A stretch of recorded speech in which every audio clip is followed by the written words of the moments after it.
ये कहानी शुरू होती है एक बड़े से बंगले से, जिसके बाहर एक नाम प्लेट लगा हुआ था जिस पे सिंगानिया निवास लिखा हुआ होता है। बंगलों के बाहर बहुत सी रंग बिरंगी महंगी महंगी गाड़ियाँ लगी होती हैं। नौकर चाकर अपने अपने काम में व्यस्त थे। कोई कार साफ कर रहा था तो कोई पौधों को पानी डाल रहा था। तभी अंदर से सौरभ सिंगानिया ने अपनी बेटी को आवाज़ देते हैं, सनाया बेटी आज कॉलेज नहीं जाना क्या? सनाया अपने कमरे में अब तक सो रही थी। सूरज की रोशनी से अंदर आ रही थी। कमरे में जहाँ तहाँ कपड़े और किताबें बिखरी पड़ी थी। तभी वहाँ एक नौकर आता है। उसके हाथ में एक कॉफ़ी और पानी का गिलास था। वो अंदर आता है और उसके पास के टेबल पर रखते हुए वहीं खड़ा होकर कहता है, छोटी मालकिन आपकी कॉफ़ी आ गई है। इतना कहकर वो वहाँ से बाहर निकल जाता है। सनाया अंगड़ाइयाँ लेते हुए अपने कंबल को साइड करती हैं और उठकर बिस्तर पर बैठ जाती हैं और पास के टेबल पर पानी का गिलास उठाती हैं और पानी पीकर टेबल पर रखी हुई कॉफ़ी को उठाती हैं और कॉफ़ी पीने के बाद वो अपने बिस्तर से उठती हैं और वॉशरूम जाते हुए आवाज़ देती हैं, आज मैं ब्रेकफास्ट बाहर ही करूँगी। इतना ही कहती हैं और फ्रेश होने चली जाती हैं। बाहर सनाया के पिता ब्रेकफास्ट कर रहे होते हैं। सनाया जल्दी जल्दी में अपने कमरे से बाहर निकलते हुए नीचे आती हैं और अपने पापा को गुड मॉर्निंग कहते हुए टेबल से एक फ्रूट उठाकर खाने लगती हैं। उसके पिता उसे ब्रेकफास्ट करने को कहते हैं, बेटी ब्रेकफास्ट तो कर लो। No dad, I am already late for the class. मैं बाहर ही कुछ खा लूँगी। इतना कहते हुए वो बाहर चली जाती हैं। बाहर उसके लिए कार लगी हुई थी। वो जाकर उस पे बैठ जाती हैं। तभी सनाया का फ़ोन बजता है। जब देखती हैं तो जतिन का कॉल होता है। सनाया कॉल उठाते हुए कहती हैं, हेलो जतिन। तभी जतिन उधर से बोलता है, लव यू बेबी। कहाँ हो? Love you too baby. मैं बस आ रही हूँ, अभी भी घर से निकली हूँ, बस थोड़ी देर में पहुँच जाऊँगी। ओके बेबी, आओ फिर आराम से बात करते हैं, जतिन ने कहते हुए कॉल रख देता है। जतिन अपने दोस्तों के साथ बाहर बाइक पर बैठा हुआ और जो जूनियर स्टूडेंट आ रहे थे वो सब उसकी रैगिंग कर रहे थे। किसी को डांस करने के लिए कहते तो किसी को गाने के लिए। तभी वहाँ एक मोटा सा लड़का आता है। वो सब उसका मजाक उड़ाने लगते हैं। ये सब चल रही होता है। तभी वहाँ एक कार आकर रुकती है जिसमें से सनाया उतरती हैं। कॉलेज के सारे लड़के और लड़कियाँ उसे ही देखे जा रहे थे। Welcome my dear love. Jatin Sanaya के पास ये कहते हुए जाता है और उसे गला लगा लेता है। जब लड़के ये देखते हैं कि करण जतिन की गर्लफ्रेंड है तो सब नज़रें फेर लेते हैं। कॉलेज में शायद ही होगा जो जतिन खुराना को नहीं जानता होगा। दरअसल जतिन के पिता एक नेता हैं और उस कॉलेज के डायरेक्टर उसके पिता के दोस्त हैं। यही वजह है कि सब जतिन से पंगा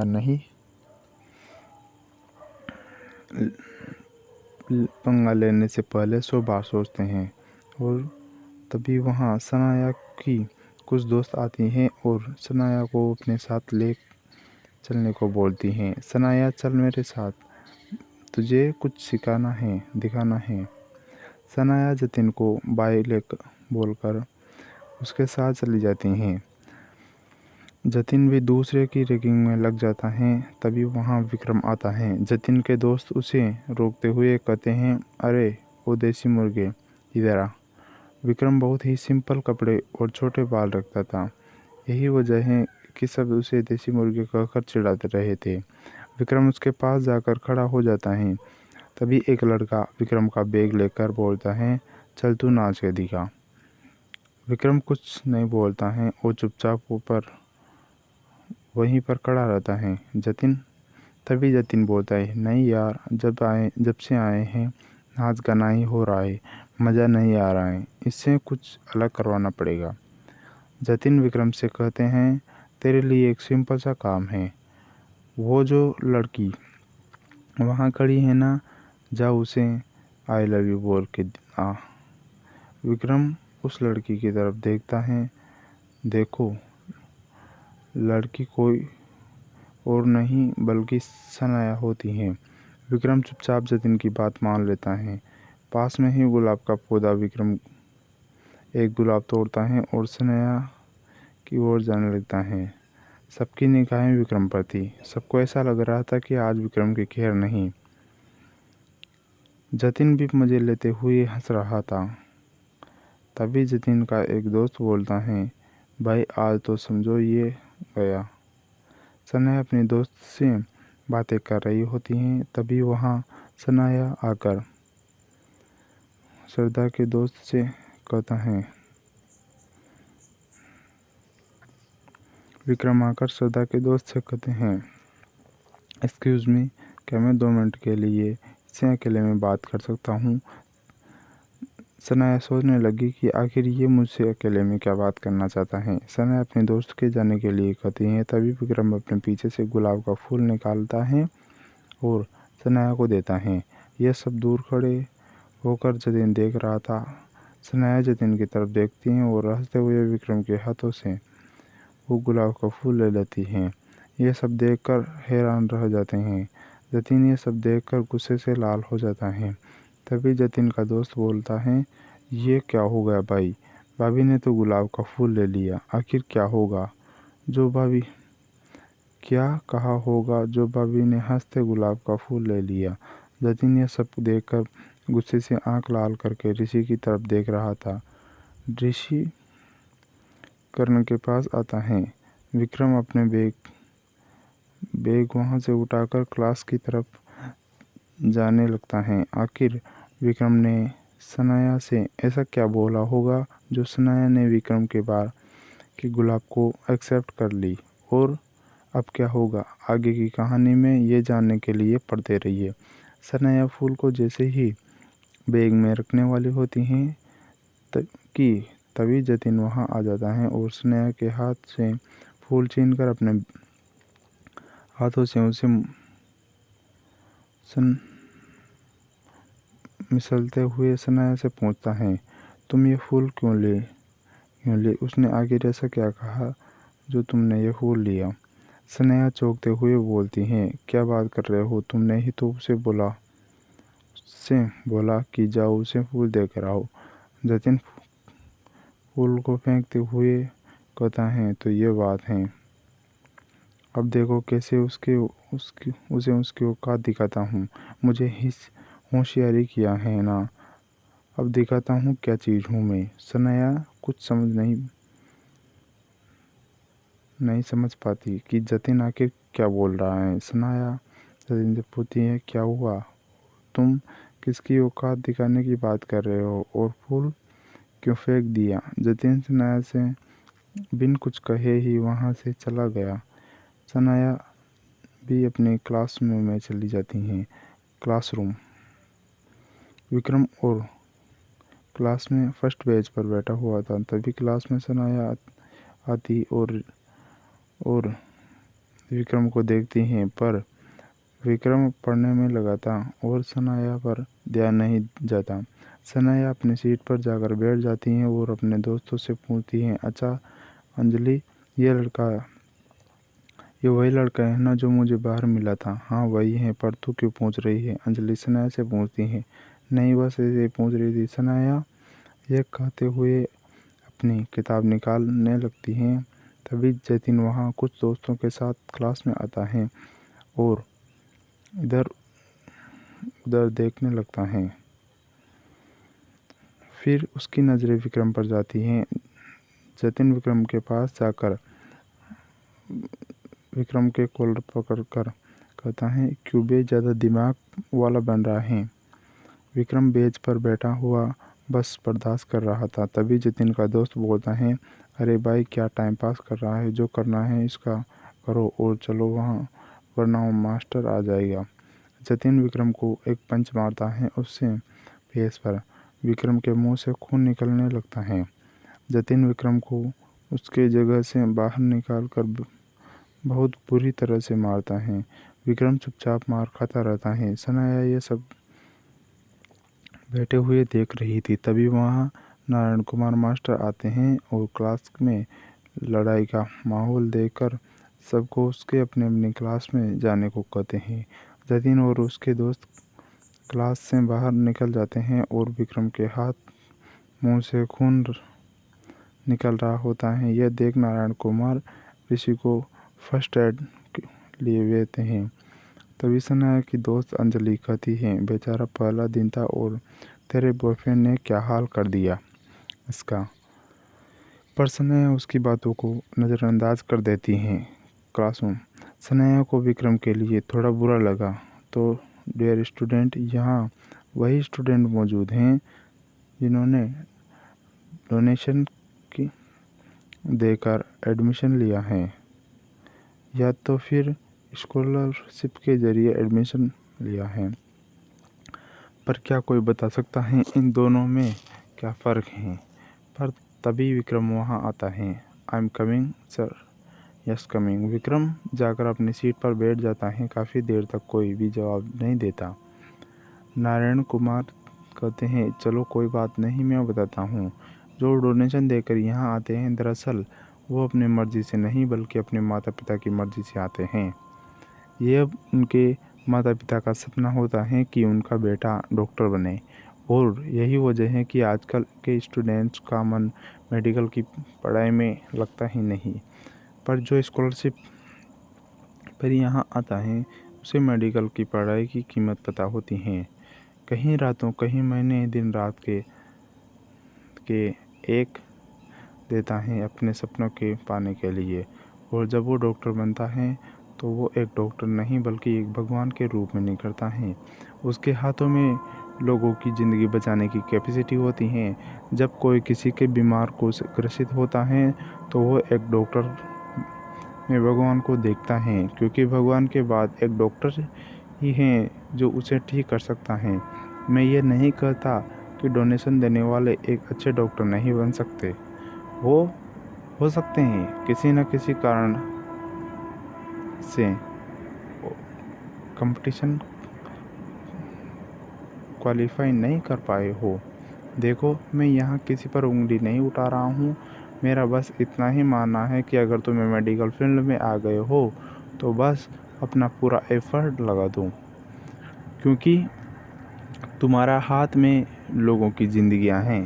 तभी बेल बजता है। नारायण कुमार सब स्टूडेंट को फर्स्ट डे के लिए बेस्ट विशेष देते हैं और चले जाते हैं। आशा करता हूँ कि आपको ये एपिसोड पसंद आया होगा। तब तक के लिए बाय। फिर मिलते हैं नेक्स्ट एपिसोड में नए ट्विस्ट के साथ।